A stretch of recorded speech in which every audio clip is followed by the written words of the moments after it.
During this time of uncertainty and difficulties, do we really need to be here to address the challenges of leadership?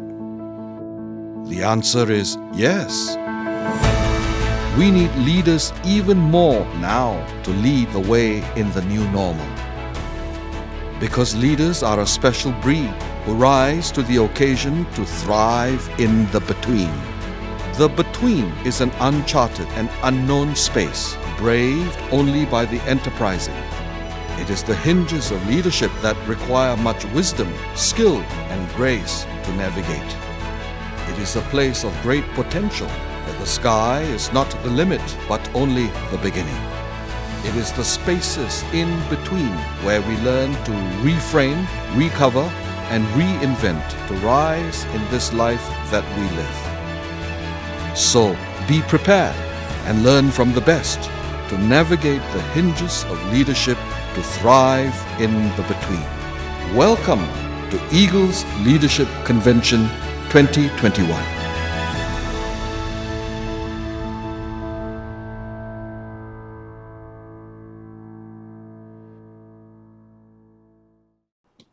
Good afternoon. Hello to everyone out there. This afternoon, we're so pleased that you are joining us for this afternoon's C-Suite Learning Journey. We're looking at the circular economy, environment, and energy today. So it's a dynamic, really important topic for us in this day and age. My name is Christy Davis, and I will be your moderator this afternoon. We've got four very diverse practitioners that are working right in the middle of circular economy models, working with regenerative designs and really employing a regenerative, restorative way of thinking as they do their work. So before we get started, we'd love to know a little bit about who is out in the audience. So I believe that everyone that is joining us today, you're aware that we're using Mentimeter. And Amos has just put it into the link, the code for the Mentimeter. So the first thing we'd love to know is where you're from. So we have a sense of who's out in the audience. So if we could just put the Mentimeter up and we'll take a look at where our audience is today. There's the code 51821475. Go to menti.com and go ahead and tuck that code right into the little screen there you'll see, and let us know where you're from. There we go, starting to come on in. Okay, so we're heavily from Malaysia. Got a small scattering across Indonesia's coming up into second place there. Philippines, Singapore, and the US. Fantastic. All right, if anybody else wants to pop anything in, we'd love to know where a few more of you are from. If you can take a moment to let us know. And while we do that, I'll tell you just a little bit about how this is working this afternoon. So I know 2 hours sounds like a long time, but actually it will fly by. We will have a comfort break in the middle, but we've got three really amazing presentations. So with us today are Tim Tan. He's the CEO of Affordable Abodes. Tim, just wave if you would. I'll let you introduce yourself in a moment. And we've got Laura Benz. She's the Director of Programs for Second Muse. Hey, Laura. And hailing from Bali, which is, we were just talking before we got started that all the rest of us actually just want to be joining Tomo and Aska Hamakawa. They are in Ubud. Wait, you guys. And we're waiting for a thunderstorm to hit there. So we'll see what happens there. But we'd all really love to be at their lovely Amana Earthly Paradise Resort. So we'll let them tell us more about that in a moment. Okay, so we've got the Menti all done there. The second thing we've got is, before we get started, would love to get a sense of what your definition of a circular economy is. So what comes to mind when you hear circular economy? Okay, so you guys here on the panel, please don't answer this because you're going to be providing the answers. But if all of you out there, if you could go to the next Mentimeter slide, and you should see what comes to mind when you hear the term circular economy. So we're giving you three opportunities to answer that in some way. So this is terrific because oftentimes people think about circular economy as a model just to support the economy, but obviously it's about what's happening with people and with the earth in the middle of that. So we've got all of that represented. So that's terrific. Sustainability, people, right up in front there. Reusability, eco-friendly. Okay, so we'll be digging into this just a little bit more. So just briefly, I'd love to share an actual definition just to kind of anchor this. And the Ellen MacArthur Foundation is an organization that's at the forefront to accelerate this transition to a circular economy. And their definition of a circular model is that it is a systemic approach to economic development designed to benefit businesses, society, and the environment. So let me just say that one more time. A circular model is a systemic approach to economic development designed to benefit businesses, society, and the environment. And it is therefore regenerative by design. So with that, let's get started and dig right in and head right to our experts. So we'll start. I'm going to ask each of our panelists to introduce themselves briefly. I'm going to start, Tim, with you. If you could just tell us just a little bit about yourself and how you got to where you are today with Affordable Abodes. Thanks. Thank you, Christy. I'm Tim Tan from Affordable Abodes, Sendirian Berhad. Although I'm based here in Singapore, our business is actually stemmed out of Malaysia. I've been in the construction building materials industry for probably 3 decades now. Yes, I am showing the years for it, but things have changed. You know, I spent probably 30 years producing carbon-based products, and that's now changed. We're starting to use more sustainable materials, like plant-based materials, and we're also building low-cost housing in Malaysia at the moment. And Tim, just a quick question for you, just because I know you've got a presentation for us here in just a moment, but can I just ask you what compelled you to move from, that carbon-based employment that you just mentioned to something that is very regenerative and looking at creative solutions for affordable housing using organic material, basically, kanaf, that we'll learn about? Well, it's partly out of the insanity of what I do, right?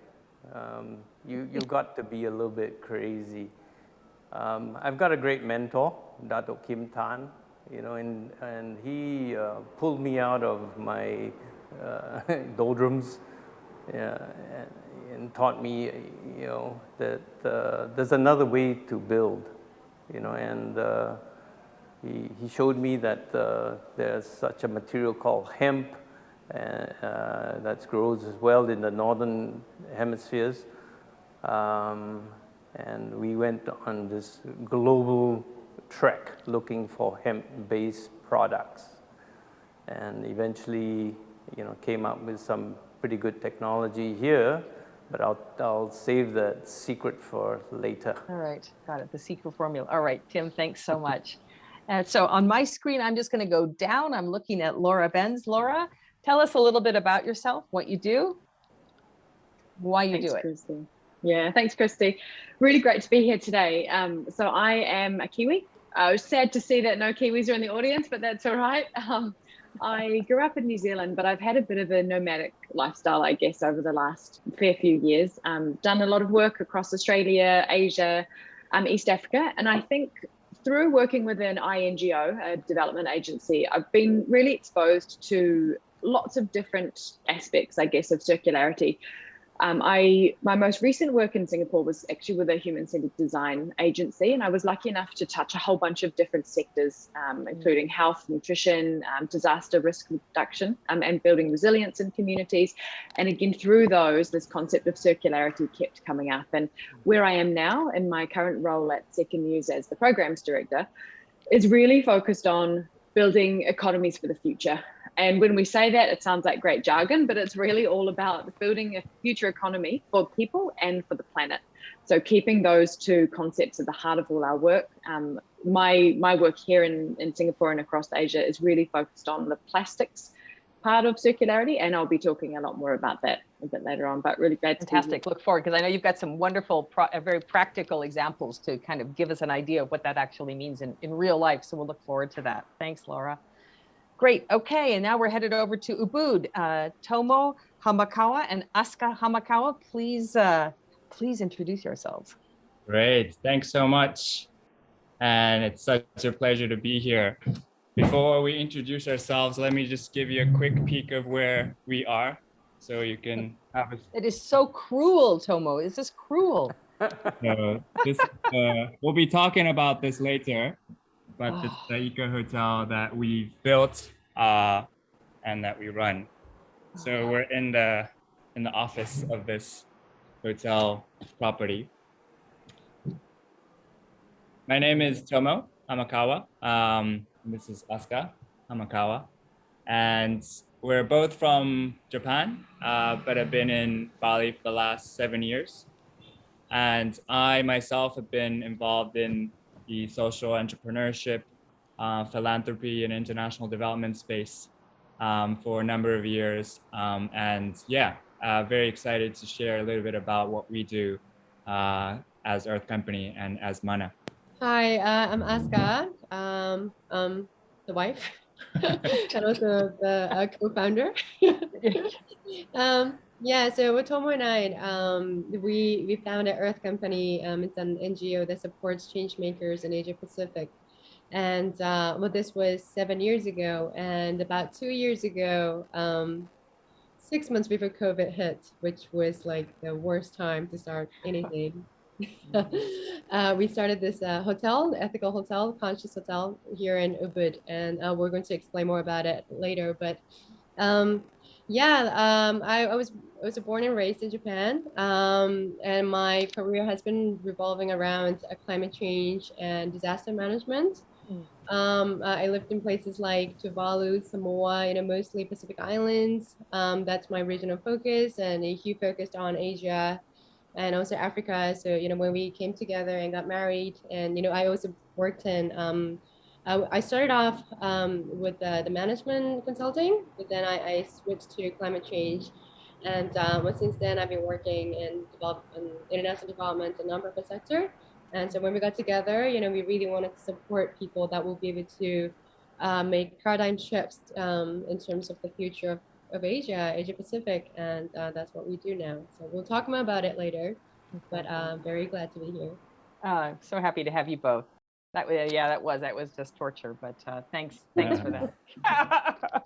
Okay, so we're going to swap it. We're just going to throw the ball back. Tim, I'm going to throw the ball back to you. And I know you've got a presentation, so tell us about affordable abodes and tell us about, I know you didn't go with hemp, you went with something else for some creative reasons that are Singapore related, I think. So tell us about Kanaf-Crete and tell us about what your regenerative model. Okay, maybe I can share the slide deck, please. So in case you didn't know, what we use to build our existing buildings now conventionally is cement, steel, concrete, and all of these things produce about 15% of our greenhouse gases. Cement is made out of lime, and to get that into the form where it can bind stone and sand, you've got to burn it at 1400 degrees centigrade. Steel also has to be burnt. Iron ore has to be burnt at 1600 degrees in order to get steel. So we may not realize it, but everything that we do, in building contributes to this huge climate impact that we're facing right now. So, as I said, I spent many decades producing cement, and cement-based products. When I came across this opportunity to change that by using a product called Kanaf, that sounded like the right thing to do. Yeah. So with Kanaf-Crete, It's actually derived from hempcrete. It's not really rocket science. It's not, I wouldn't say it's something really new. This house you see here is 300 years old in Japan, and it's still in perfect condition. It's made out of hemp straw and rammed earth. And it's probably the most comfortable building in all of Japan, I believe. Next slide, please. So what we did was we took kanaf. I'll talk more about kanaf as we go along. But basically, we turned this into a prefabricated structural insulated panel so that we could build prefab housing. And we can do that very quickly because of the design of the panels. Next slide. Yeah, so with kanaf, it's a plant. It's actually a hibiscus plant that is mature within 4 months, so we can do a couple crops a year. And we take that plant, we process it in various ways, and turn that into the building material itself. Yeah, so there's no wastage of any material. Unlike with conventional, cement and bricks, we lose about 10% during the process of construction. Next slide. Yeah, kanafite is much lighter than concrete. It's about a quarter the weight of concrete. It's also highly insulative. As I said, it saves energy. And the frame that we put it into is very high strength as well. So it should be able to withstand, pretty heavy loads, strong winds, earth tremors, and so on. Next slide. We produce various products from there, wall panels, window panels, door frames, and so on. And all this is properly tested with international standards. We've got also fire certification as well. Next slide. Next. Yeah, so it's a pretty easy plant to handle. It doesn't require too much water, unlike paddy. Doesn't require too much care. Grows very quickly. But like I said, within 4 months, and we're ready to harvest. Next slide. There are many applications. I use the kanaf core right now to build the panels, to build for the low-cost housing. The fibers actually can be used to make things like vehicles, car components and so on and so forth. And the shoots that come off the plant after we harvest them can also be turned into animal feed. So nothing goes to waste. We're talking about the circular economy. Every part of the plant, including the waste water that we wash with, can be used back in the field. Next. Next. Yeah, so we're facing huge climate change problems. We all know that. And that's causing food scarcity, right? We have huge problems with supply chain disruption, also due to COVID. There's environmental damage like you cannot imagine. You can't see it because, we're extracting sand from places like Cambodia, and those places are suffering. Their rivers are being depleted of fish stocks because of what we're doing here, all right? Next. So how does this apply in the circular economy for kanaf? As I said, every bit of the plant can be used to produce something. We are not just building wall panels, but we're doing the research in Singapore on manufacturing roof tiles. We're looking at furniture. Eventually the entire house should be built out of kanaf. Yeah, and the leaves, the shoots, I said, can be eaten by animals as very nutritious protein-based materials. Yeah. Next slide. And the next slide, please. Yeah. So if we compare Kanafcrete to Hempcrete, it's pretty similar, right? Next slide. It has excellent thermal performance. Yeah, the thermal capacity is almost equivalent to styrofoam, and it also has very good noise reduction. So that would be great for places that need to have quiet environments like hospitals, schools, and so on. Next slide. It also absorbs humidity from the air, so it actually makes the building more comfortable inside. And termites and insects don't go after it either. Yeah. Next slide. Next. Yeah, so there's some showcases here that we put up in Singapore. Next slide. This is in the Deloitte Center for the Edge, where we crafted out a lampshade. Next slide. This is a house that was built in 2015. This is the first Kanafcrete house, and we've left it exposed to weather the elements, and it still looks almost as good as new. Yeah. Next slide. Next slide. Yeah. So that's what we stand for, right? We set up this company called Affordable Abodes, really to employ the marginalized, also teach them new skills, so that they can help build houses for themselves, literally. Yeah. Next slide. These are some of the projects that we've done in Malaysia.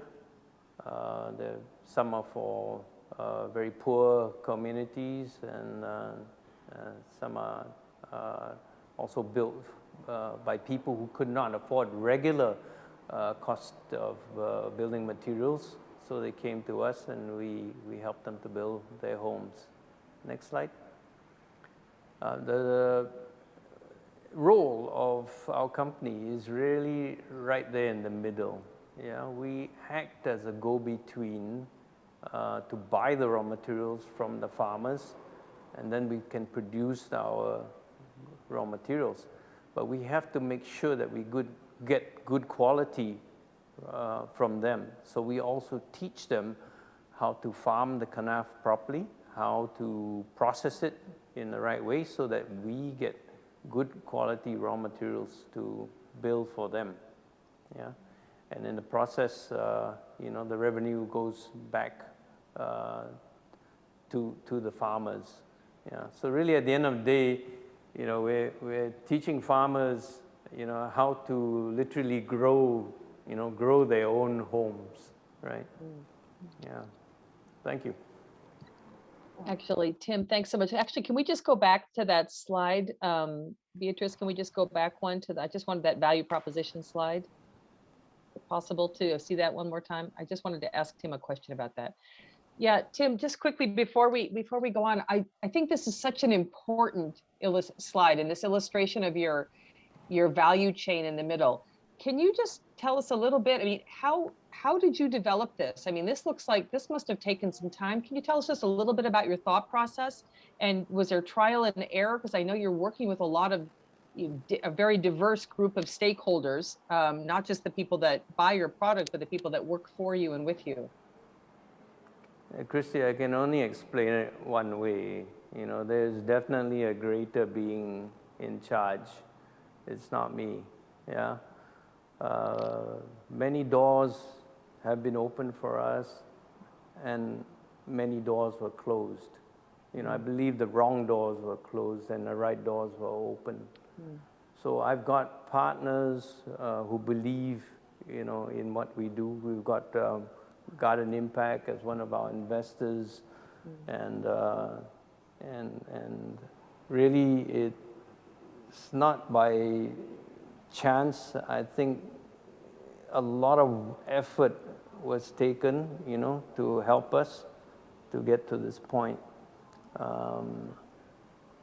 The materials wise, as I said, I've been doing, different types of building materials for the last 30 years. So it's not that difficult. There's no rocket science behind it. There is madness behind this, definitely. Yeah, nobody would want to do this. but we proved that it works. Yeah. And I think that's the important thing. So that's what we're here for. We want to share this technology with the right partners, you know, and help rebuild. We're especially focused on rebuilding urban slums. Yeah, I spent a bit of time on mission trips in Cambodia and in Indonesia, and I realized that you know, whatever we were trying to do, clothe them, feed them, yeah, that was just very superficial. What they really needed was a proper shelter, a proper roof, a safe environment for them to live in. So that's the journey that we've embarked on. Yeah. Amazing.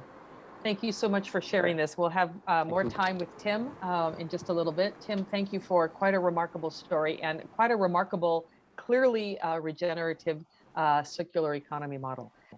So with that, we're going to now move across town. Tim is in Singapore. We're going to move across town to Laura, who's also in Singapore.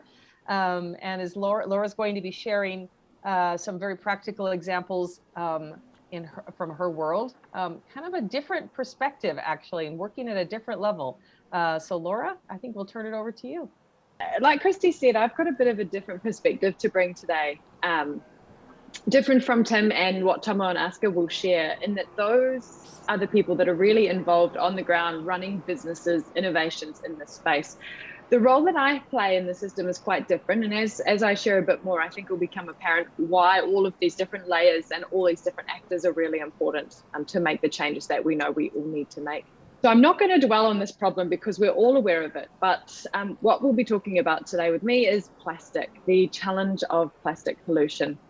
We talk about it being ocean plastic, in that that's eventually where a lot of our rubbish, our trash ends up. And a figure that was researched around 2 or 3 years ago basically discovered that there's 5 countries across Asia that are responsible for 60% of ocean pollution, plastic pollution globally. 60% if we tackle the issue in these 5 countries: India, Indonesia, Vietnam, Thailand, and Philippines.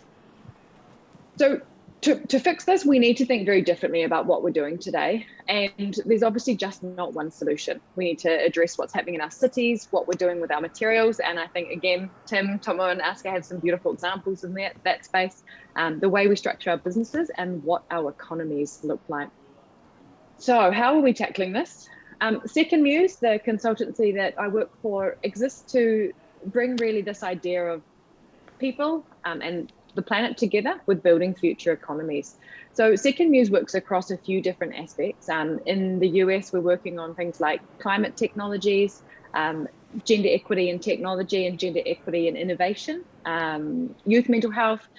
We do work with NASA on innovation. It's called Space Apps Programming, really focusing on entrepreneurship and innovation in building these future economies that we know we need to develop. In Asia, we're really focused on circularity, hence the introduction to plastics and ocean plastic pollution. So the Incubation Network is an initiative that's been established by Second Muse, so the consultancy I work for, plus the Circulate initiative. And we really aim to source, support, and scale these innovative solutions that are out there. Again, focusing on entrepreneurial systems, working with a key kind of diverse network of partners, making sure that it's collaborative, that we've got everybody at the table. So there's innovators, investors, partners, other people running programs that can help us reduce some of these barriers to plastic pollution. I think a quick thing that's important to talk about is really the complexity of this issue. So the word sustainability is often thrown around. We talk a lot about, circularity and is this big concept, but for us and for many businesses, it's actually measurable, and they measure it with the triple bottom line concept. So people, planet, and profit, as opposed to the old lens, which you would argue was only ever focused on profit. So because of this complexity, no one actor can really solve this problem. Nobody has those resources to fix the problem either. So what we're doing is taking a very network-based approach to this innovation. And these 3 words keep occurring. It's a bit of a theme with us. It's really sourcing these solutions, supporting those solutions to scale by connecting the dots in the ecosystem, providing financial and technical support to people with those solutions, and then helping them scale. So connecting them with an end market, an investor, somebody who can really help take those solutions to scale, to make the impact that we really want them to make. Just a nice visual here around that system. So using that system level approach again, top left, you can see we work with corporate. So we have corporate partners looking to provide, again, in markets, technical assistance, really providing the scale that we need, again, at the end of the day. We also work at a policy level. So looking at the regulatory environments, the way that policy can be conducive to supporting innovation, giving entrepreneurs, small businesses, the ability to take on government procurement contracts, particularly around maybe waste management or recycling. Often there's a lot of barriers, systemic and political regulatory barriers that entrepreneurs may face in scaling their businesses. And I'm sure that, again, probably Tim, Tomo and Aska have got a few experiences that they could share in this space as well. We also link with capital markets. So knowing, again, investment is really, really important here, and reducing some of those structural barriers that can help de-risk investment for impact investors that are out there. And we also work at that ecosystem level with other partners. So looking at the support systems that exist, services that are out there. ESOs stands for Entrepreneurial Support Organizations. And those are people like accelerators, incubators, those sort of organizations that are there to also accelerate and facilitate business growth. A quick point that we always like to make, I think, is one of the most important things that we work on, is remembering about the most vulnerable in the system. So Tim's touched on it previously too. Realizing that a lot of the, actually 95%, you can see there, a lot of the waste, 95% of the in particular PET waste, so that's our drink bottles, our water bottles, it's collected by informal waste collectors. Now, you might call them waste pickers in some countries, but that's a huge, huge percentage, and they are solely responsible for helping us enable this circularity model, right? Enable the recycling. So while we are trying to improve recycling rates, reduce ocean plastic pollution, we need to make sure that we're building inclusive markets at the same time, and that the most vulnerable people, often with the least power in the system, are able to also have their livelihoods improved while we reduce this plastic pollution issue. And it's not just, for example, corporates that are benefiting along the way. So this is a really important sort of cross-cutting theme that goes across all of the work that we do with the Innovation Network. I have got three very nice examples to finish on, that brings a bit more tangibility to the sort of ecosystem fluff that I've been talking about. So we've got three things I can highlight here. We've got a beautiful example of what we call a venture. It's basically a startup, a small or growing business that we've been working with called Cyclus. Now they're based in Indonesia, and they are tackling this plastic pollution problem by refill, using a refill model. They have tricycles in low-income communities in Indonesia. They work in East Java at the moment and a little bit in Jakarta, with a mission really to reduce plastic waste through household products. So everyday necessities that you can make them more affordable by employing this refill model, using technology to increase efficiency around pre-ordering, efficiency around the way people access and consume products that would traditionally come in a single-use plastic bottle. Some really great innovation going on there. And what we're able to do is support them again with some financial support, bit of grant making, as well as technical support, mentorship, access to experts who can support their business model, help them understand some of the technological improvements they can make to their business as well. This example is a really nice case study for ESOs, this word again, entrepreneurial support organizations. So AtWorks in India is an accelerator, and they do a bunch of really, really impressive work with entrepreneurs themselves, with other startups. But we partnered with them on this, what we call the circular impact market accelerator model. What we did, and what they did, I should say, is partner with a corporate called Impresario. And they ran an accelerator where entrepreneurs and startups were attached to different restaurants and cafes that Impresario owned to help them deal with single-use plastic and reduce their footprint in that way. So the amazing thing there was the innovations that were being designed were in direct response to a need and a challenge that was being faced at a restaurant or a cafe. And immediately that solution had an end market.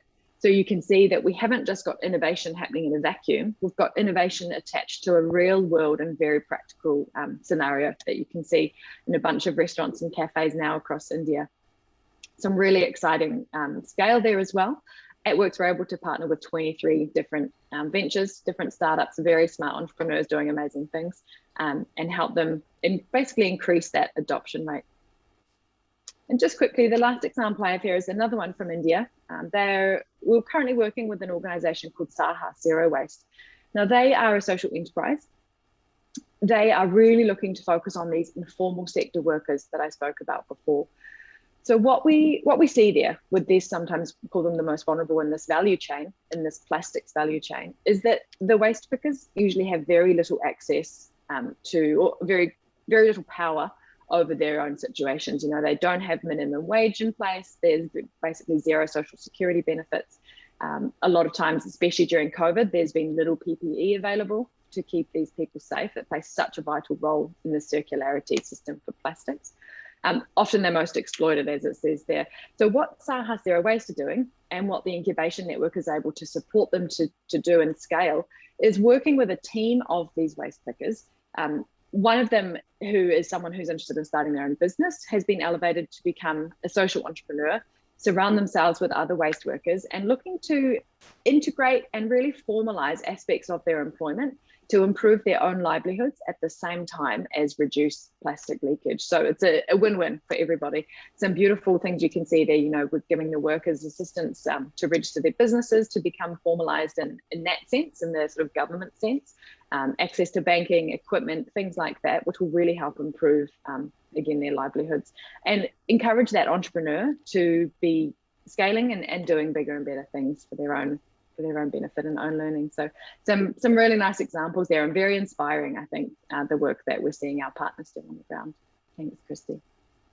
Oh, fantastic, Laura. Can I just ask a question as we as you wrap up this part of the presentation, and that is, how does the incubation network or Second Muse, how do you find these organizations? And do you have quite a large portfolio of organizations that you're working with across the region? Yeah, great question. It's taken us, we've been around for coming up 2 years, and it definitely took at least 12 months to build some of these connections. And we're very much, again, a network-centered organization. Right. So it's all about building those relationships. The relational wealth takes time, and it's been so hard with COVID. I know everybody on the call is probably nodding, because you don't get to do that in-person connection anymore. You know, we can't all go to a conference like we would probably be at right now, passing business cards, chatting over coffee. So it's taken a lot of time, but I think just that openness, the willingness to network and be as inclusive as we can. We're really an open door for anybody that's working in this space. Wonderful. And so how many countries are you working in across the region? Yeah, so we focus on those key five. It's India, Indonesia, Philippines, Vietnam, and Thailand. Right. Got it. Okay. Wonderful. Okay. Thank you, Laura. Just a totally different kind of more of a network level kind of illustration of working in a circular model. Thank you. Yeah, thanks so much for having us once again. So I want to share a little bit about what we do at Earth Company, and I'll talk a little bit about the different programs that we run that led us to Mana, and then I'll turn it over to the big boss over here to talk about Mana Earthly Paradise. So Earth Company is a social enterprise that we founded in 2014. So we're just about 7 years old. And now we have about 40 members in the entire team.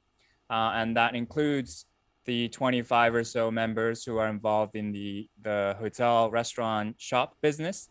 And then we have about another 15 spread across Japan and Indonesia working on an accelerator program and education program.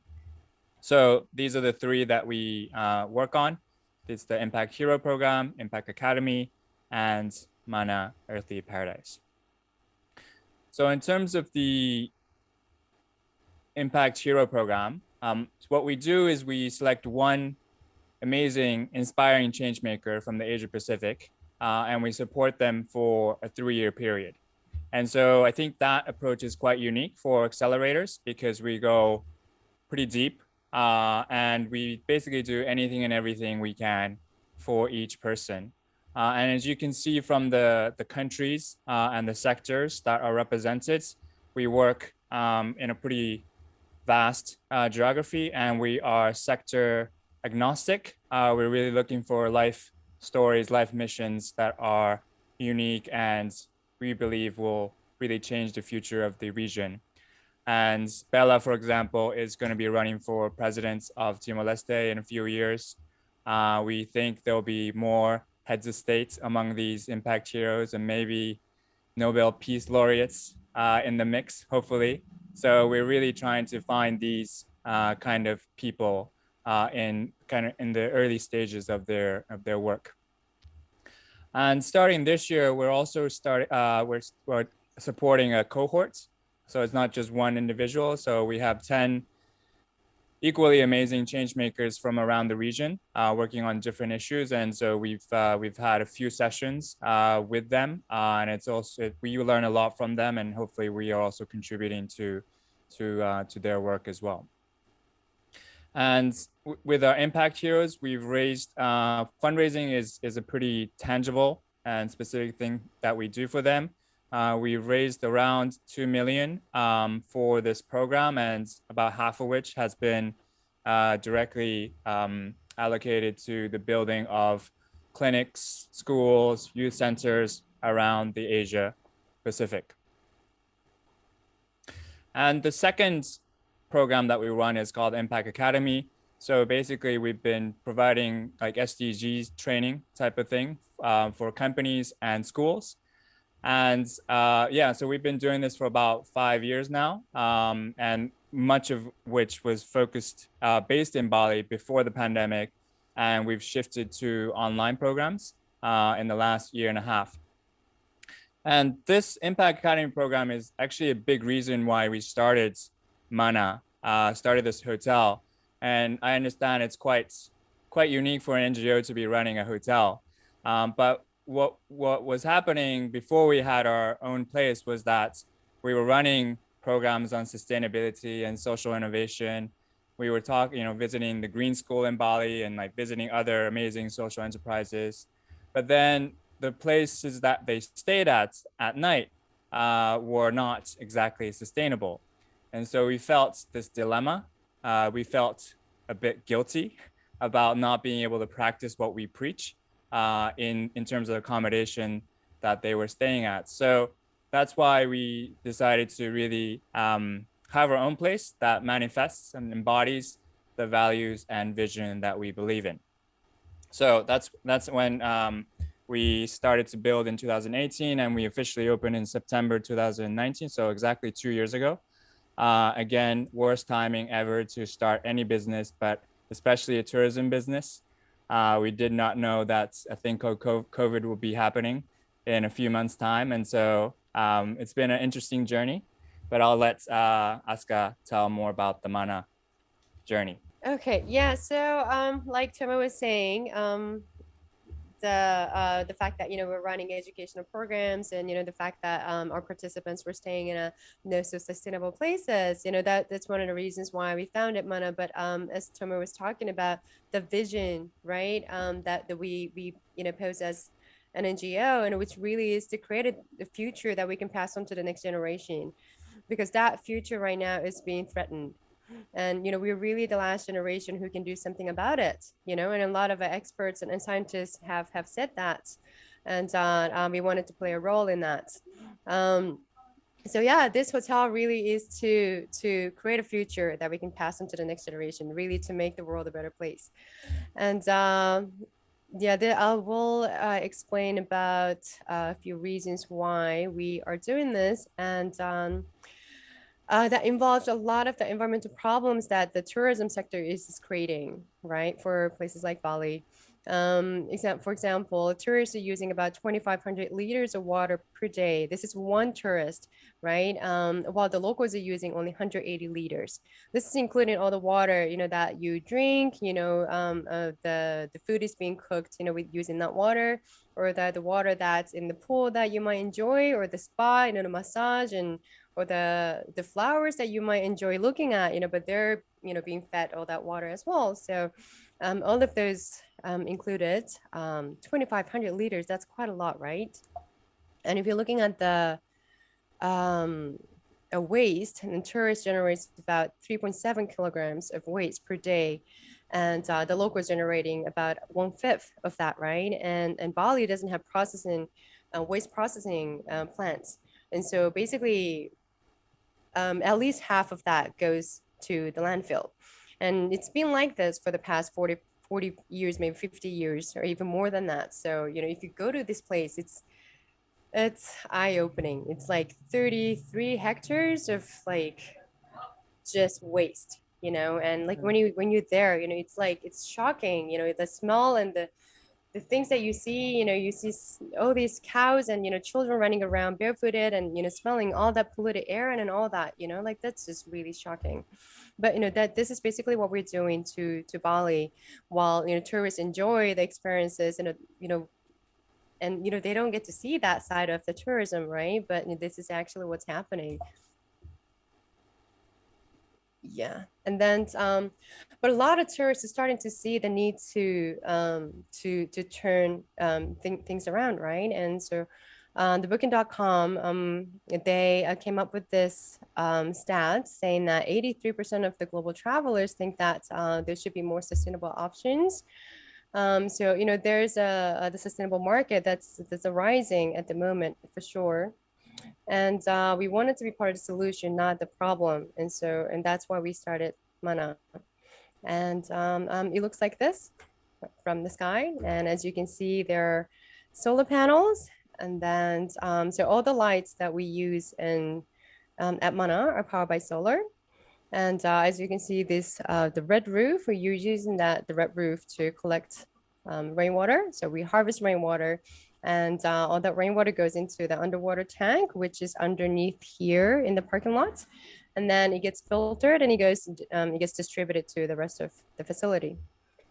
So we're trying to be circular and eco-conscious everywhere possible. And you can see the permaculture garden right here, right there as well.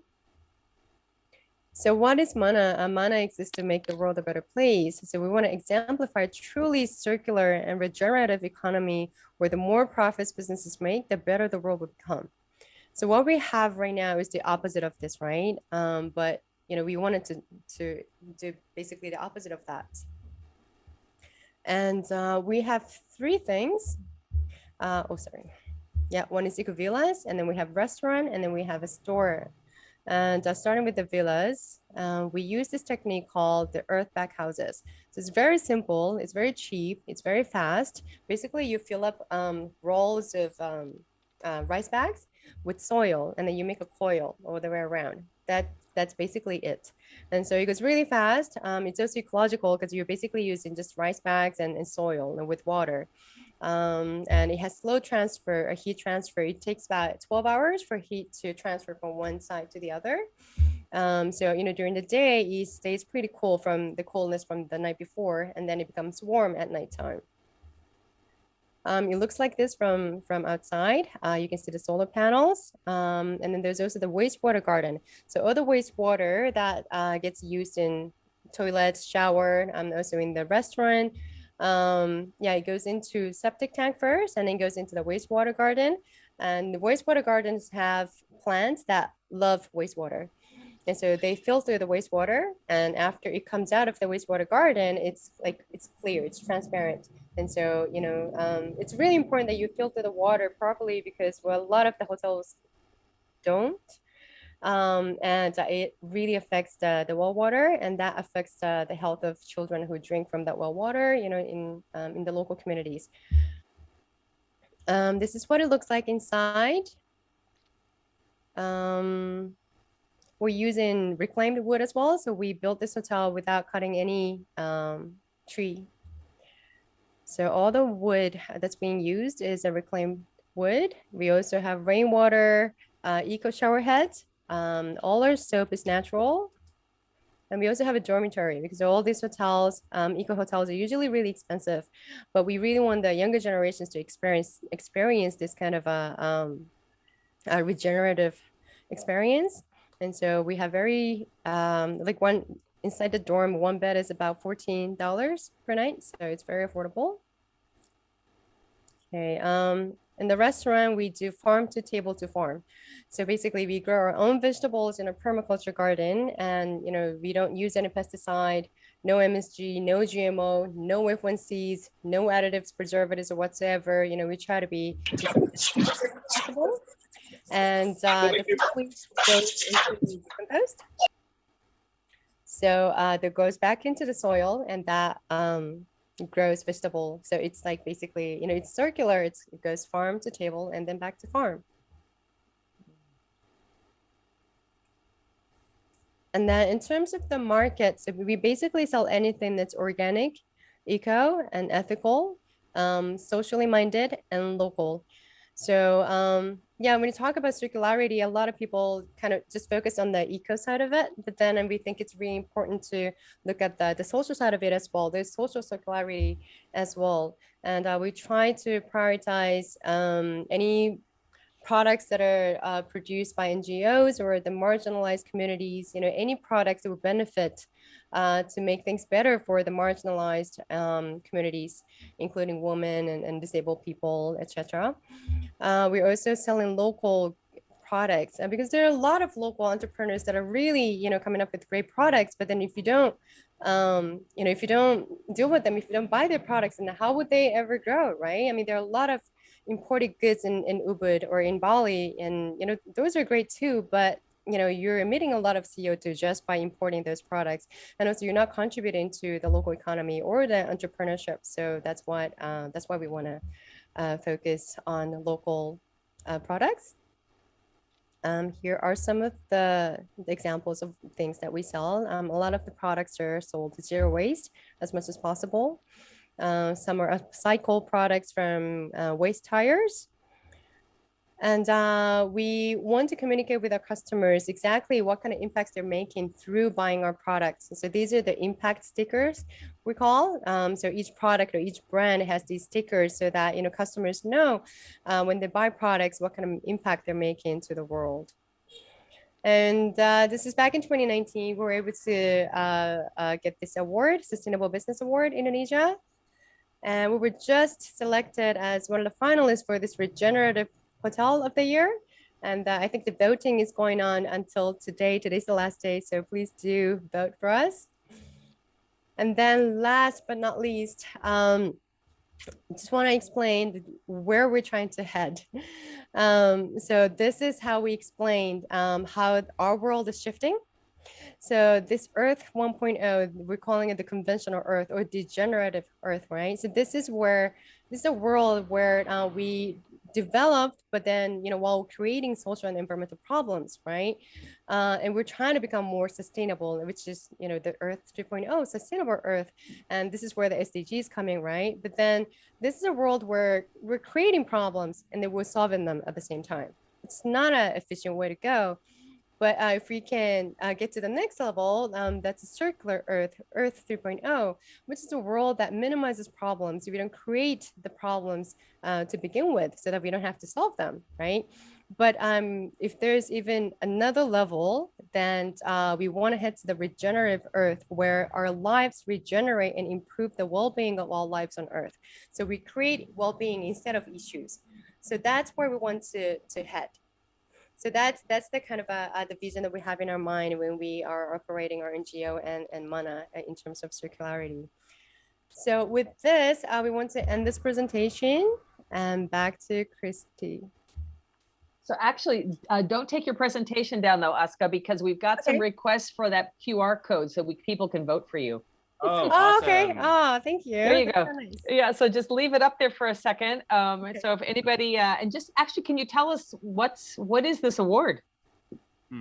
So the Regenerative Travel group is it's like a membership group. So they work with regenerative hotels around the world. And this year they created this new Impact Awards. And we applied a few months ago, and we're one of the 5 hotels that are selected as Regenerative Hotel of the Year. And so we could become the most regenerative hotel if we're selected. So that's this initiative. Got it. Okay, so I've just scanned that QR code. It works great. So anybody out there, we've got quite a room full of people, so to speak. So go right ahead. And then Yep. there's one tricky bit. You have to scroll all the way down the page to vote. It's hard. It's kind of hard to find, but if you scroll all the way down, you can find the voting thing. All right, we will endeavor to do just that. Thank you. Since we can't be there in person. Absolutely. So thank you so much. It's a great presentation. And I love that you guys are just walking the talk, and that in order to walk the talk, you built a whole hotel to do that. So not mad. And actually that goes back to, can I just bring the panel back up, everybody back up in speaker view or whatever that view is, Beatrice. I was just struck at when you were talking about that, what Tim said earlier about there's madness behind what he does. And I guess just as we're going to open up the Mentimeter here in just a moment to get a feel for what the participants and our audience is thinking about what you guys are doing and the impact that they feel. But is there a degree of madness behind all of this, and is that a good and necessary thing?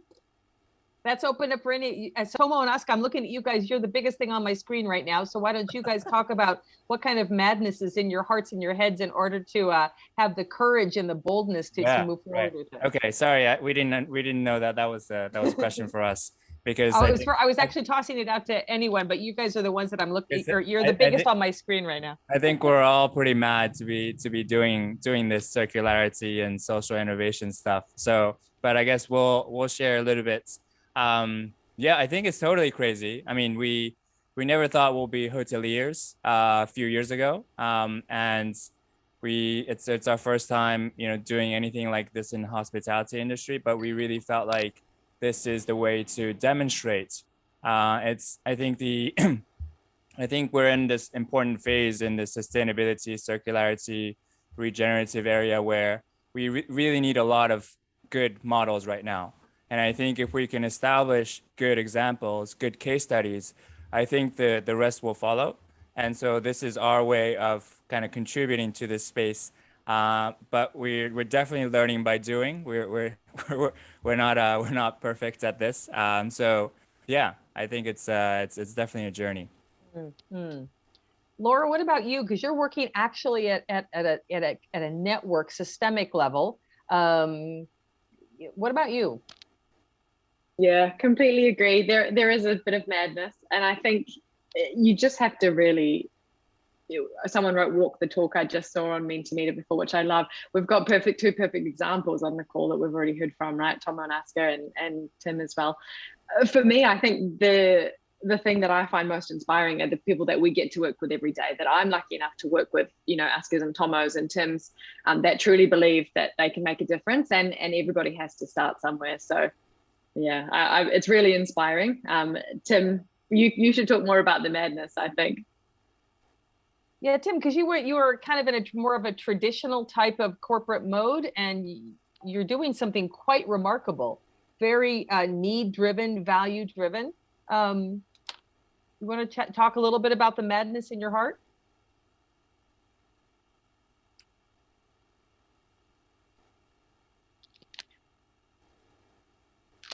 We may have lost him. Can you guys hear me? Yeah, we can you hear me. Okay. So right now I'm not seeing anything on my screen. So we'll just keep, maybe Beatrice, maybe we head back while we're looking. Okay. We're looking for Tim. Okay. Yeah. Tim, are you there? Can you guys hear me? Now we can hear you. Okay. Yeah. So yeah, the madness is not only in my heart, it's obviously in my head. And that's a good thing. I think if you just spend time with the right people, they're going to influence you in a way that really helps you with your thought process. So, I did spend a bit of time with, as I said, with Dato Kim and Mason and from Garden Impact. And we really studied this thing quite carefully and decided that, this is the right thing to do it's not the easiest thing to do, obviously. But when I saw that we could turn plant waste, yeah, into something really useful, and I've got a couple of more technical questions posed to me in the chats here. So you know, it's getting me really excited about talking about the technology, right? Let me just talk about the tech a bit, the plant tech itself. The Kanaf plant is, you know, it grows to about 3 or 4 meters high in 4 months, as I said.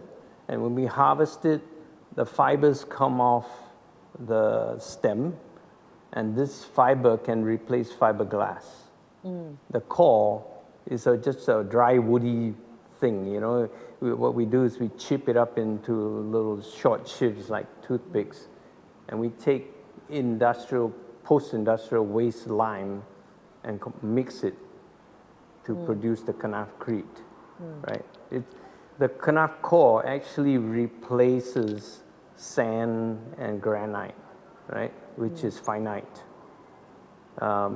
You know, there's limited reserves left of these materials left. Yeah, we think it's inexhaustible, but it is being depleted faster than we can think. So, you know, when I put all these things together, you know, it just seemed like the right thing to build with. And I couldn't think of anything better. You know, I've used a lot of different building materials and raw materials in the past decades, and it just doesn't add up, you know. But I'm not saying that we have the only solution, but it is a pretty good solution. I work with other organizations like Hilti, and they build with bamboo, you know, and so we're looking at embracing that technology. There's also glulam timber, which you can use, you know, second grade replantable trees to build with. So there's many good things out there, yeah. And just to answer, if you don't mind, let me answer one more question which really popped up there. I thought it was interesting. They asked about the question about durability. Well, what happens is the kanaf core gets encapsulated by the lime, and it literally petrifies the wood, and that's why the material lasts so long. Yeah, and that's something very different from concrete. Cement will degrade after about 20, 30 years. Steel will corrode as soon as the humidity gets to it. Yeah. So, you know, there's a lot to overcome in our current building technology. Yeah.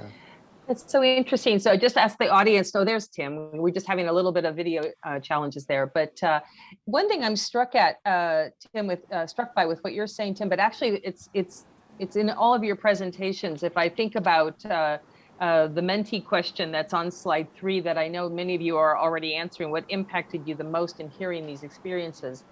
But I was just struck at how all of you are working with diverse stakeholder groups, you know, lots of different kinds of people, organizations, and it sounds like it's just collaboration and partnership is absolutely a prerequisite. This is clearly the complexity of what all of you are doing, and the complexity of a circular economy model inherently requires I would say pretty sophisticated relationship capabilities. I mean, just working with people. And maybe could any of you just talk a little bit about how you manage and partnerships, I suppose, and collaboration?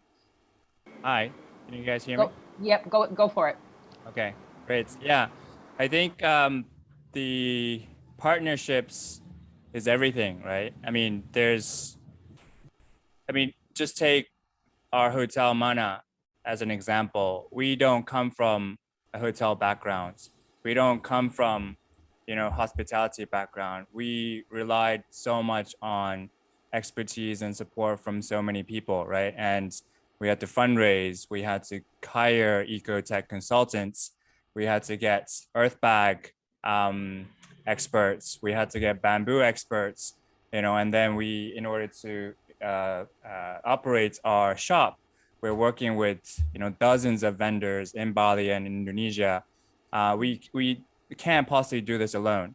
And I think that's one of the defining characteristics of this, I think, circular economy shift, right? And so I think the environmental movement in the 80s or 90s, or in the last century, I think was very much done vertically, right? It was, and I think we're in a new era of partnerships where there are also, vertical relationships where, money is given from donors or investors, but it's really about making, horizontal connections and also diagonal connections. And I think for us, it's, the more connections, more partnerships we make, the more we can survive as a business, especially during these tough times, but also thrive when the pandemic is over. Right. Well, that's excellent.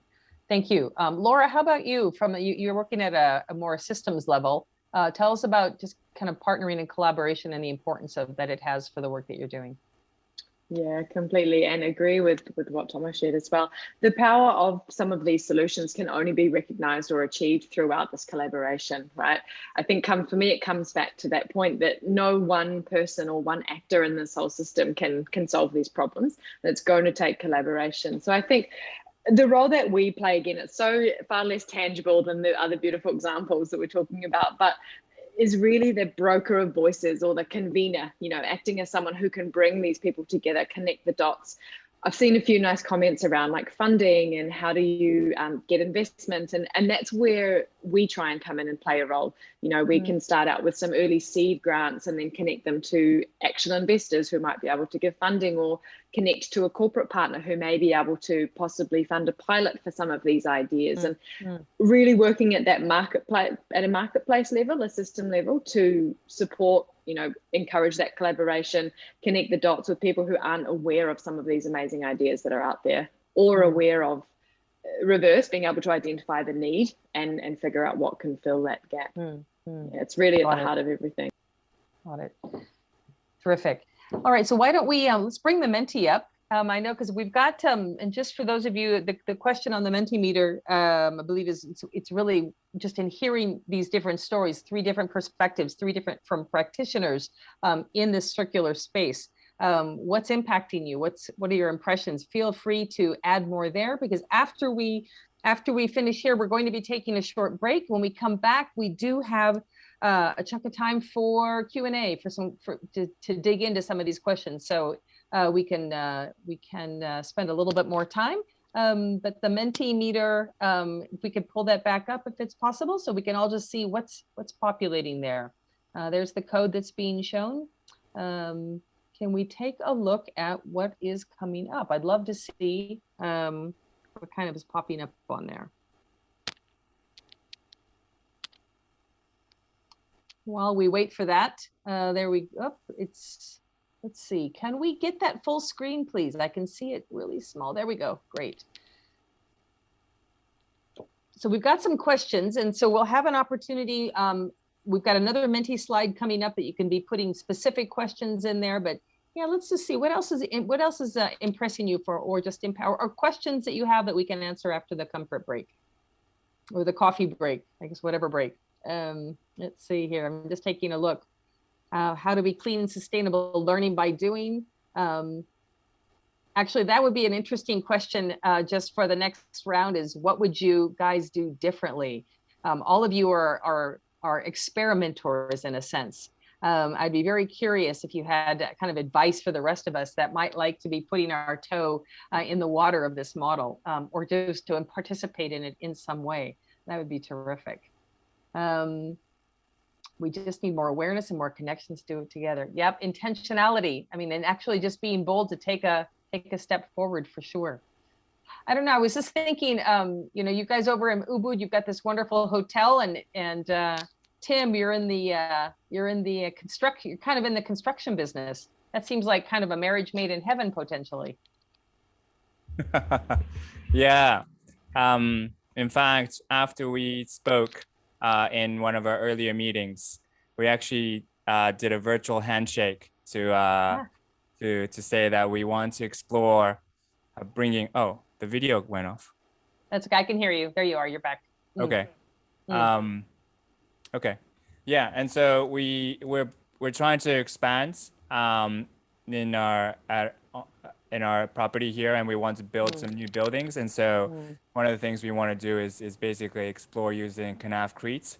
And yeah, and if we can make that happen, that will be kind of a demo site for what Tim does, and yeah, spread the word in Bali and Indonesia. So that will be for ELC. That will be an amazing output, collaboration outputs. That's pretty cool. Two panelists working on something concrete. Concrete, no pun intended. Oh, wait. Well, actually, Laura, then we're going to have to figure out how to, let's see, maybe there's can be a plastic component that we can wrap this whole thing up in some kind of a plastic solution as well. So we can make it work. Excellent. All right, so I'm just looking at the panels. Everybody here, I know we're having a little bit of video difficulty. Sorry, Tim, I hope you're still there. We'd love for everybody to stick around. We've got a Q&A session coming up. There's Tim after the break. So we're just going to take 5 minutes. So please go and get a cup of coffee, get a cup of tea, and we'll resume here in 5 minutes sharp. Thanks. Hi, can you hear me? Okay, great. Yeah, we can't see you, but we can hear you. I know they're having a little bit of video difficulty. So I know there's going to be, oh, there you are. Perfect. Yeah. Okay. Yeah, so the Menti screen will come up here in just a moment. So we'll go through and see what kind of questions there might be. And then we'll take any others that might come into the chat. You might have questions for one another. And I've got one in particular about measuring impact that I would really love to get your opinions on. So, okay, welcome back, everyone.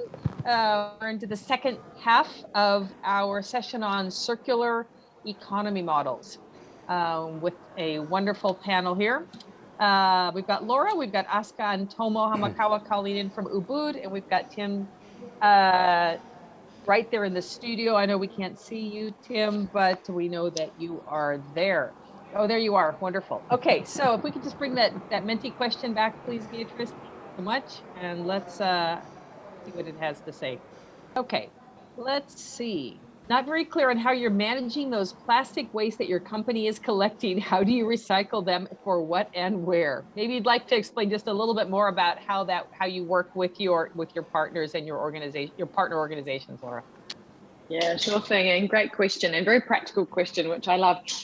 So interestingly, the initiative that we're working for and that I work for, called the Incubation Network, we don't actually directly collect the plastics and do the recycling.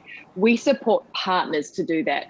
So some of the examples I think I shared earlier around, there was an innovation called Cyclist. So we support them with small financial grants, but also technical assistance. So mentors, we connect them with technical experts who can help solve some of the challenges that small business might be having with their technology, or with finding a market, or also with finding them investment. And there are a couple of good questions around investment that I think we'll get Tim and Asuka and Tomo to tackle as well. But what we do is really support those people who are doing the plastic waste collection. So they might be either working in recycling, they might be in the collection phase, they also may be upstream, what we call, we talk about upstream and downstream with plastics. Now, downstream is everything from the consumer onwards. So everything that comes after you and I buying a plastic drink bottle or putting some cling wrap over the top of our leftovers and putting it in the fridge, that's called downstream. And that's the really easy, tangible stuff to think about. We also support innovations upstream, which is the material itself. So the innovation in substitutes for plastics. Often we talk about bioplastics. There's, especially in Thailand at the moment, the bioplastic market is taking off.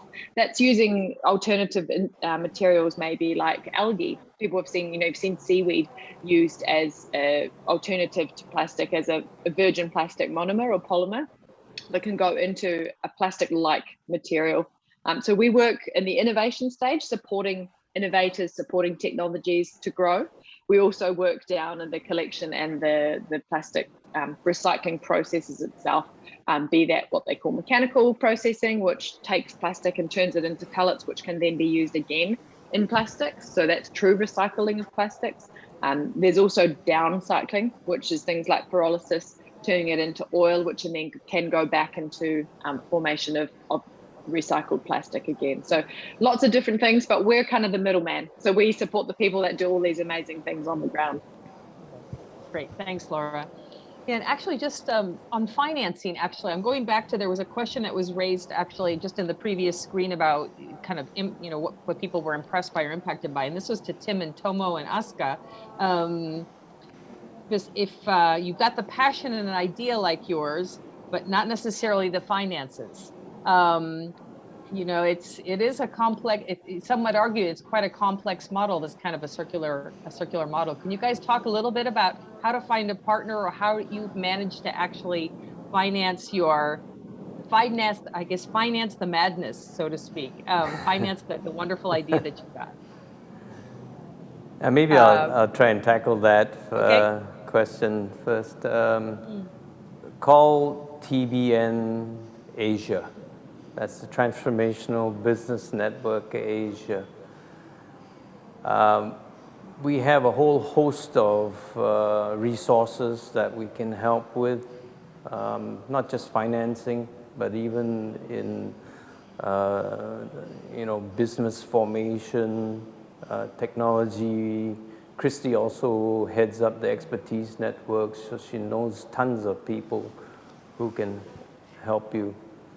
But if you are particularly interested in building materials, call me, right? I'm more than happy to get involved. So as Laura was talking to, about recycled plastics and things like that, we're also coming up with some 3D printing technology that will be able to use recycled pellets, for example. We're looking at bio-resins, as you said. These are becoming more readily available. The challenge is really about cost, So there's lots of things we can do and ways to tackle it. If we can all connect properly, yeah. Okay, yeah, so connecting with the right people. So Aska and Tomo, how did you guys tackle, once you had this grand idea, how did you begin to tackle how you were going to actually make it a reality? Yeah, I totally agree with Tim, connecting with the right people, right? But I think the question is how. When we started Earth Company, to be able to do anything, you don't come from like really wealthy background. So, when we started the NGO, we had nothing to begin with. And so for us to be able to support any of the change makers that we do now, we had to fundraise. We're not a foundation, right? And so, we've donated about $1 million so far in the past 7 years or so, and we've raised about $2 million, and half of which we used to cover the operational expenses, and half of which we donated, right? And then we wanted to do a hotel, so that's another big chunk of money that we had to raise. But as we move forward then through our journey, I think we got to meet the right people, and in the first maybe 2 years or so, like we would meet people, but then the success rate was really low, right? Like maybe we meet 10 people and then maybe one would donate or, support us. But now I think we've been doing this for 7 years now, and people know us by the vision. We stand by our vision, and they know that, and they know what we've done, and I think there's a higher rate the success rate is much higher now, because people always resonate with our vision. They don't work with us for money. They're in this for purpose. So when you're actually really vocal about your own purpose and the vision, then there will always be people that will resonate with you.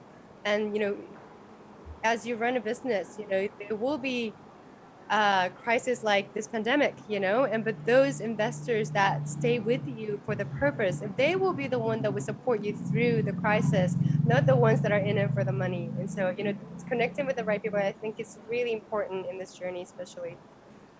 Can I ask you a question about, you use the term fundraising as opposed to, say, business development. And so is the approach, and I don't know, Tim and Laura, feel free to chime in as well. Is that is that very intentional? I mean, those are different things, but it's intentional. It's a different way of partnering with others to gain the finances that you need in order to deliver the vision. Yeah, I mean, I guess different word is used for different businesses that we run. So for our three areas of work, our impact hero work, fundraising is used as a very straightforward way of saying we need funding for our impact heroes and ourselves. And for our impact academy work, we use business development because it's really developing the business, finding new clients, getting new contracts, right? And so that's business development. And for Mana, it's really looking for investors, right? Or trying to get loans to be able to survive. So I guess the terminology is different for that. And I guess, yeah, and I think as a founder, as an entrepreneur, I think you have to be kind of familiar with how to speak to different stakeholders. And you can't be asking for donations from investors, obviously. You can't be trying to so I mean, yeah, I think that comes with experience as well. Got it. Do you partner with NGOs, or do you have programs to help the poor be part of the circular economy, not only helping per se, but as enablers too? So I know, Tim, you've hired, you hire from vulnerable groups. I mean, Aska and Tomo, you do as well. Actually, Laura, you talked about working obviously with those in the informal economy. So perhaps all of you could take a quick turn on how do you partner with NGOs or those that actually help to introduce you, I suppose, and to facilitate partnership with those types of those types of individuals, the demographic. Laura, do you want to start? And then, sorry, guys. Laura, go ahead. You want to start first, and then we'll go to Aska and Tomo and finish up with Tim? Yeah, sounds good. So you're right, we absolutely do partner with NGOs. They're a really important part of the partnerships in this ecosystem. Alongside NGOs as well, we often find CSOs, right? So many acronyms, but civil society organizations are often very grassroots. And a lot of these problems that we talk about, and again, Tim and Aska and Tomo have talked about, they're really contextualized and they're very related to communities and what needs are in those communities. So for us, partnerships across the board with NGOs, civil society organizations, governments, municipal governments, like with a small g as opposed to their government with a big G in some of these countries as well, countries, all layers of society are really important. And I think understanding who's got the knowledge and the expertise in any particular area is the number one thing to identify, and how you might partner with those right people. The worst thing I think is people like us sitting here in Singapore, going into a different organization, a different environment, and thinking that I know more. It's never going to be the case. So partnering with those local relevant bodies is always top priority. Great. Thanks, Laura. That's great. Yeah, Aska and Tomo. Yeah, thank you for the question. Yeah, I mean, we do partner with NGOs. We support NGOs, right? As our NGO, we're NGO as well, but we're an NGO that supports NGOs, and so we do partner with them. And we're not just focusing on the environmental NGOs, or we're not just focusing on NGOs that are addressing social problems. So it can be any issue that they're addressing. What we think is important is that in this era, in this generation, we just can't afford to be ignorant about other issues because you're focusing on one, right? And so, just because you're maybe, okay, you could be an environmental NGO and you know nothing about human rights or refugee problems. You could be an NGO that's addressing poverty problems and you don't know anything about environment. You can't just be that anymore. We just can't afford that anymore because we really, our role is really facing critical problems at the moment. So with all the NGOs that we work with, we're running this, like Tomo was saying, we're supporting the finalists as well, right? And so for the 10 finalists in the cohort, we're running this empowerment program, kind of an acceleration program called Lead to Regenerate Empowerment Program. And so through this empowerment program, we teach them about where we kind of provide the perspectives that you need to have, whatever it is that the issue that you're addressing, right? And for you to be able to address the bigger cause, to be able to address the systemic change that's needed to address any problem that we have in this world. And so we focus on, we talk about leadership. The second one is well-being. The third one is long-term thinking. So you need at least these three to be able to make any paradigm shifts. So yeah, that's something that we're communicating with our NGO. Can you say those three one more time? Leadership. Mm, Second one is well-being. mm, The third one is long-term thinking. mm. Wonderful. Thank you. Tim, would you like to build on that? I'm taking notes. Give me a sec. You can I join our guess. cohort, Tim. Yeah. Thank you. Actually, I want to think come and join that cohort. Oh. Yeah, me too. I guess the most impactful thing to me that I've been involved with over the last year or so is Habitat for Humanity. And obviously the world's biggest organization in building housing for the poor. What astounded me is that they go beyond that.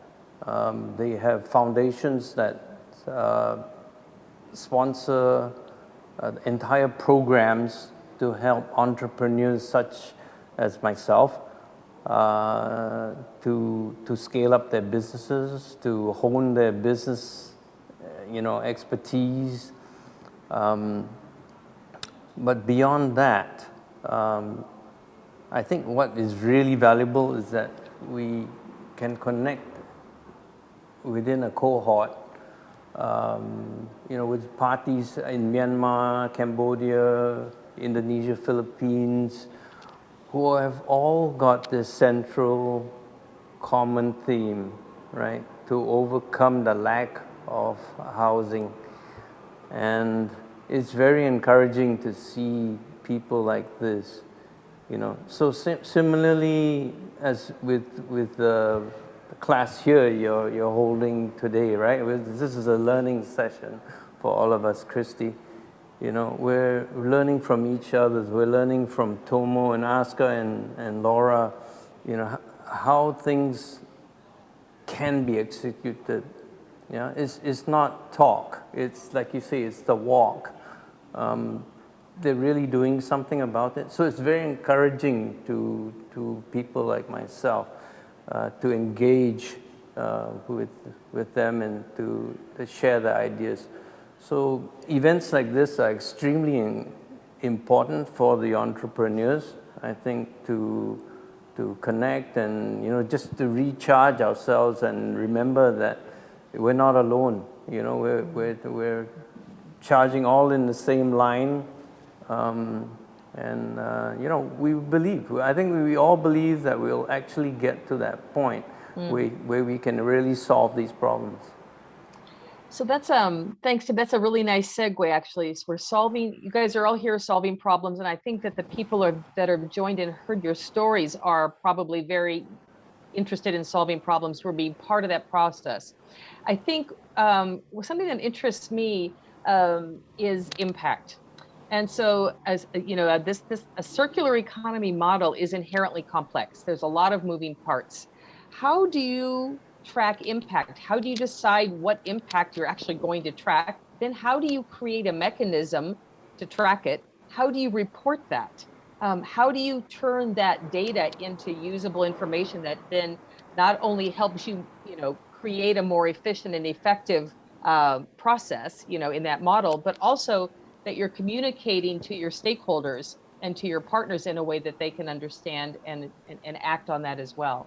So perhaps, Aska and Tomo, why don't we start with you guys? What do you do to track and measure and report impact?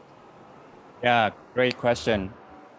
And definitely something that we think about a lot.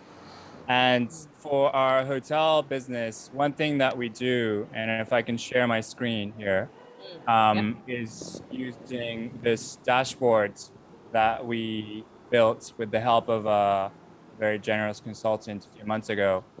And basically, we're trying to track our environmental footprint.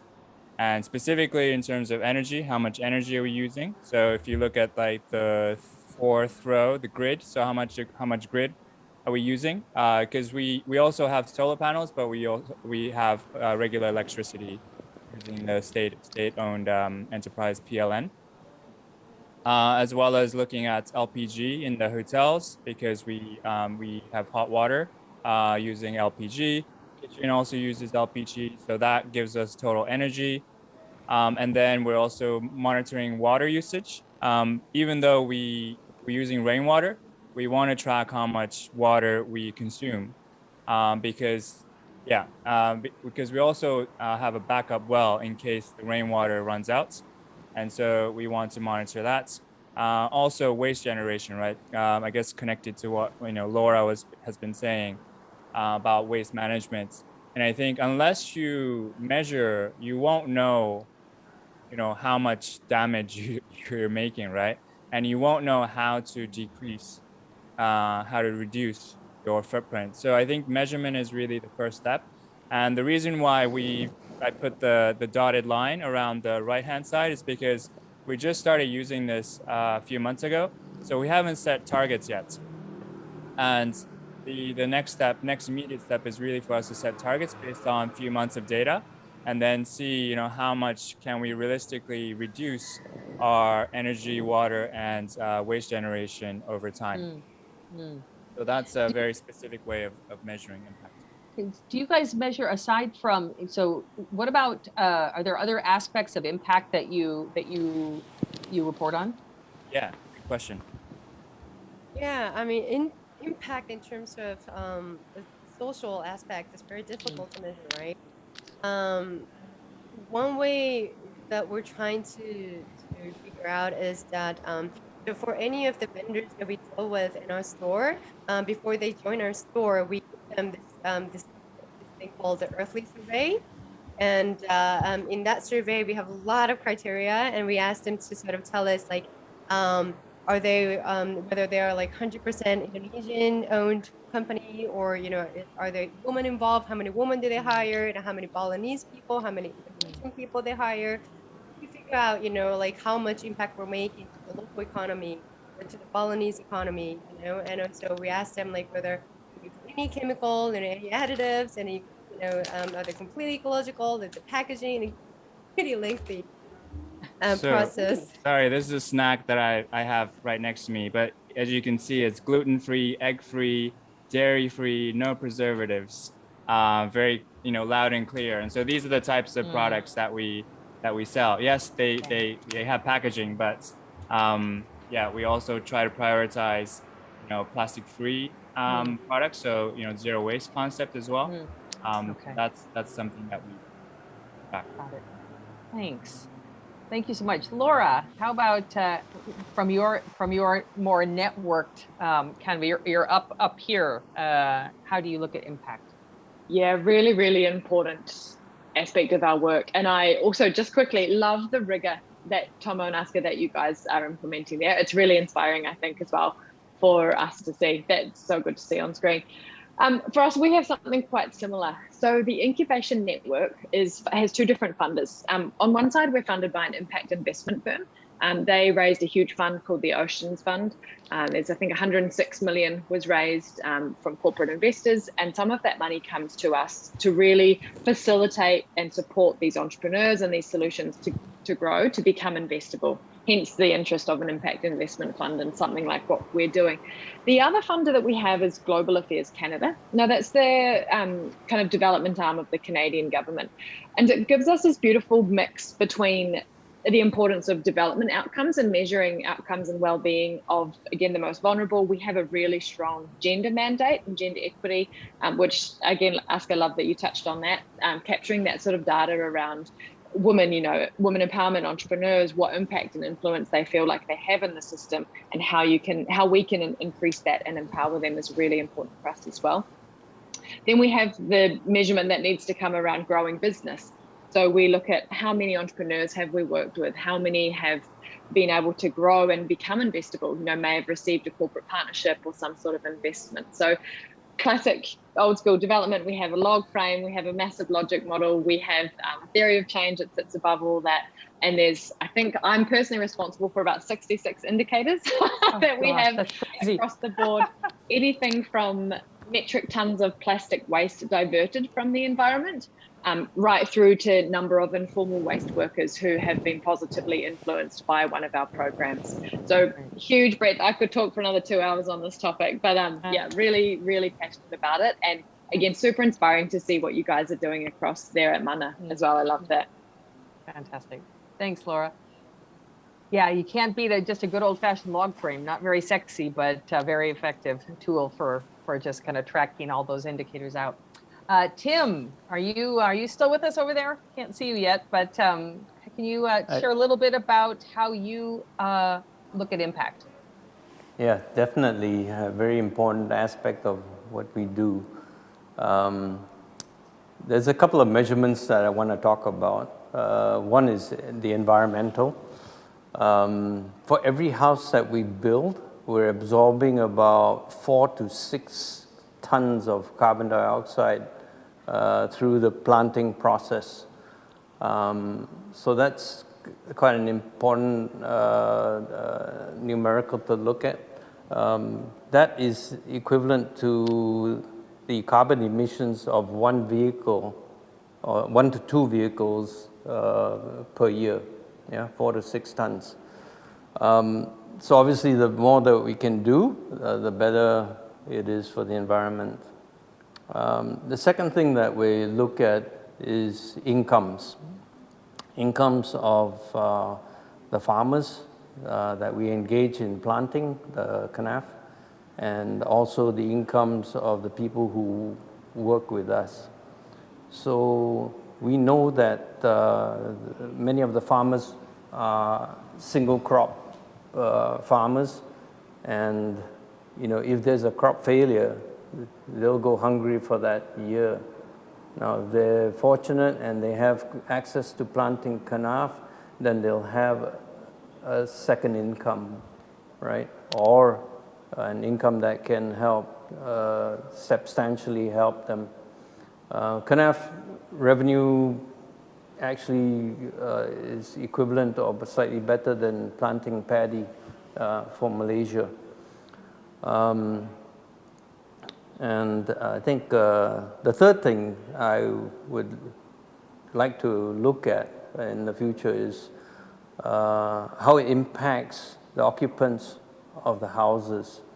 Now, many of the people who live in, dilapidated shelters are perpetually repairing their houses.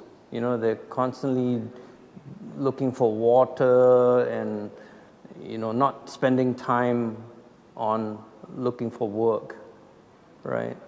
So once they have a proper house, they will have the better opportunity to go and look for income, or even do their own, cottage industries.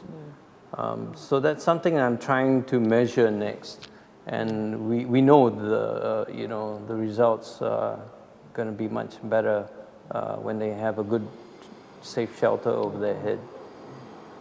Great, thanks, Tim. That's excellent. It's an interesting angle. Thank you for that. So as we are, I'm just going to move from impact. I think measuring impact, as we've all agreed, it's just can't manage what you can't measure. I guess that's the old axiom, but it's really true if we want to look at improvement as well, and being able to share the meaning and the vision, as well as the impact and the effect on people's lives and on our planet. So with that, actually, I'm going to move into our last section here, as we're kind of winding up this session on circular economy. And so we're going to put the next Menti up, which is really, it's for all of us. After hearing this, what is something that you could do differently moving forward? And as people are pondering this, I'm going to ask each of our panelists if you guys can just think of, if you were going to leave a final piece of advice, or a final pearl of wisdom, some kind of thought, something that you think is really important, what would you leave with everyone that is still here? It's something that perhaps you've learned in your journey here. Something that you think is really important that you've learned from someone else. But everyone out there, if you can take a look at going to Menti, what is something that you could do differently? Just one thing that you could do differently from this moment forward, after hearing Laura and Tim and Aska and Tomo share their stories with us. So Laura, would you like to start with perhaps just a couple of words of some words of advice? Bits of advice. Oh, not very good at giving advice, Christy. I think one thing for me would be don't be disheartened. You know, starting small is the only way to start. So I think really doing what you can, and realizing that those small actions do build up. They do, you know, change will be made over time. If everybody, you start with the people first, everybody does their own little bit. And I love, we've also started touching on, for me, it's plastics, but we also talk about, you know, food waste has just come up on the Mentimeter. Things like textiles, thinking about clothing and how you can increase circularity in textiles. And there are so many different ways that you can make really small choices every day, and everything adds up. So starting small is the only way to go. That's probably my words of encouragement. Maybe not advice. That's actually encouragement is actually very welcome as well. All right, starting small, a step at a time. It all adds up. Asuka and Tomo, what would you guys like to share? Yeah, thank you. No, thank you in advance because I know it's going to be amazing. You're just raising the bar, Christy. I know, pressure. I know you don't do that before the final question. Anyway, yeah, well, circularity is really interesting in that it's like old and new, right? Like before we even existed, you know, like hundreds of years ago, you know, there was only circularity. So, you know, that was the only way to be. But there's a word economy comes into that, and then it gets really complicated. And we haven't really seen circular economy succeed as humankind just yet. You know, there are like lots of different examples coming in, and which is really great. That's what we want to do now as well. But we haven't really seen it as a platform, as a system that, you know, that we haven't seen it successful just yet, right? So to be able to do that, this goes back to your very first question. Like, you gotta be pretty nuts, you know, you gotta be crazy to do this. Yeah, that was Tim. That was Tim that said there was madness. Sorry, I gotta deflect that one. Yeah, But- Tim's crazy. But you're equally crazy, Christy. We know that. Yeah, but I think, I mean, to aim at something that's completely new, you know, and you need that, you know, to be able to evolve, you know, as human beings, you know, and you have to have hope. You have to have a lot of hope and perseverance, you know, to be able to move forward. Because there, I mean, like Laura was, you know, starting with, you know, like don't be disheartened, you know.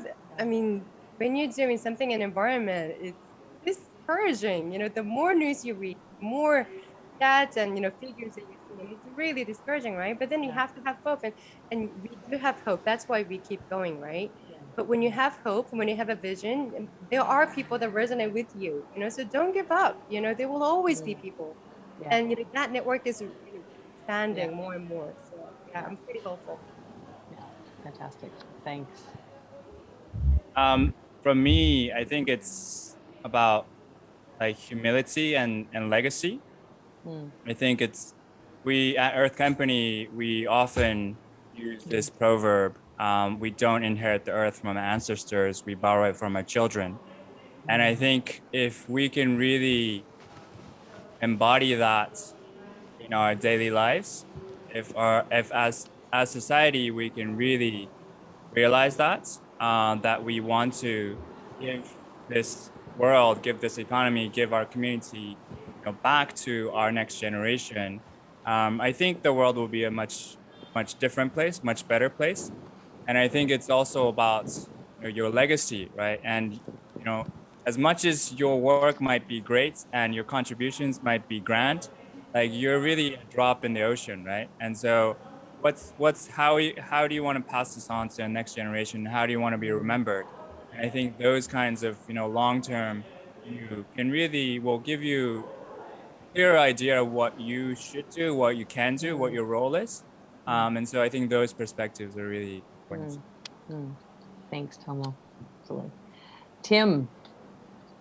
Yeah, Christy, I have 3 words: pay for circularity or sustainability.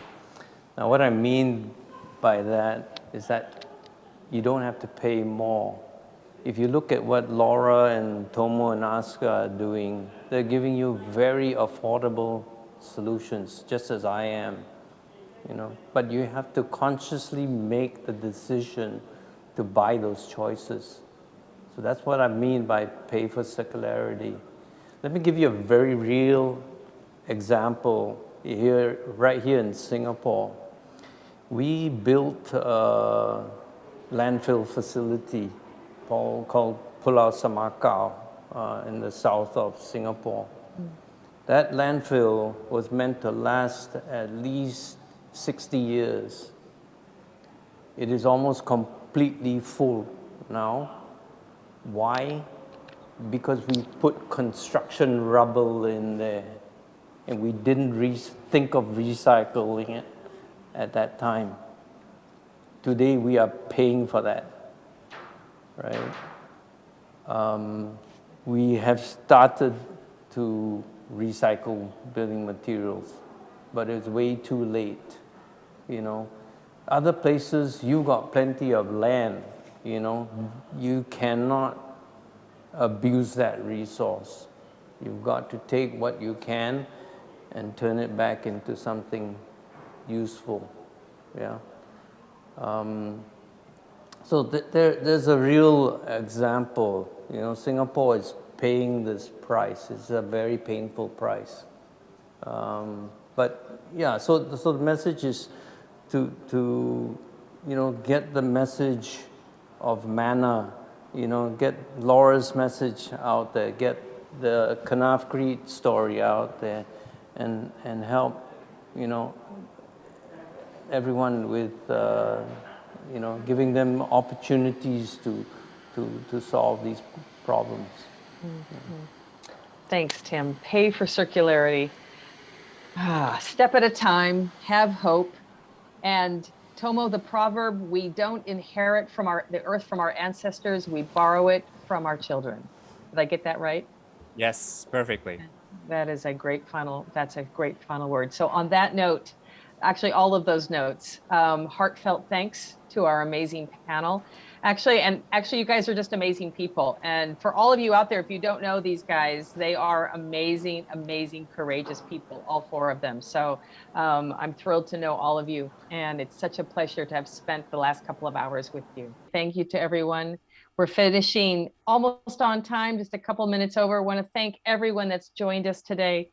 It's just been a pleasure. And for Tim, for Aska, Tomo, Laura, thank you all so much. Have a great afternoon. Thank you for your time and sharing your expertise and your perspectives with us. Have a wonderful afternoon, everybody. Thanks so much. Thank you. Thanks, everyone. Bye. Christy. Bye, Thanks, everybody. everyone. Take Thanks. care.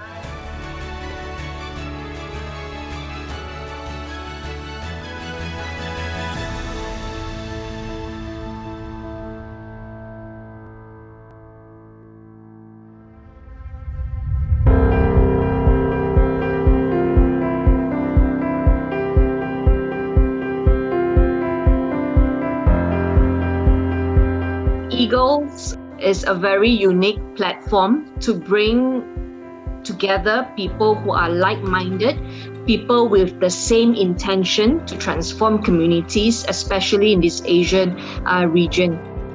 The comprehensiveness of the whole leadership topics every time you have an Eagles conference is so wide, you know. There's something for everybody, because you see leadership not as one entity, but a broad scope of things. Your conference not only have the wide range of things to learn, knowledge to get, but also very, very meaningful lesson to learn. You always have that simple life person telling us the extraordinary story. Eagle actually has done a lot in choosing a subject that is relevant to whatever current situation. And also the group of speakers that you managed to invite, which is so wonderful and so well known in the field. To grow is by attending ELC, great array of speakers, multidisciplinary, and then very candid, honest, The interactive session brought out the details. The interactive session, I think, is very well curated, that you brought out the essence of each person. Eagle Conference have impacted me a lot. It's taught me that I can lead even with all my limitations. Eagles are not put together, all these conferences, and put together, more importantly, the assembly of people who are willing to share their lives and give, their advice, all their wisdom. Eagles has made me think a lot, made me reflect on all the things that I have done, bring it closer to a God-led meaning to what I've been doing at a corporate level. I mean, we all talk about leadership, we all talk about how good you are, but how does all this, where does God comes into all this? Eagles as an organization shows that whatever principles that we learn inside the classroom, we see it applied outside. And that is really what makes it valuable.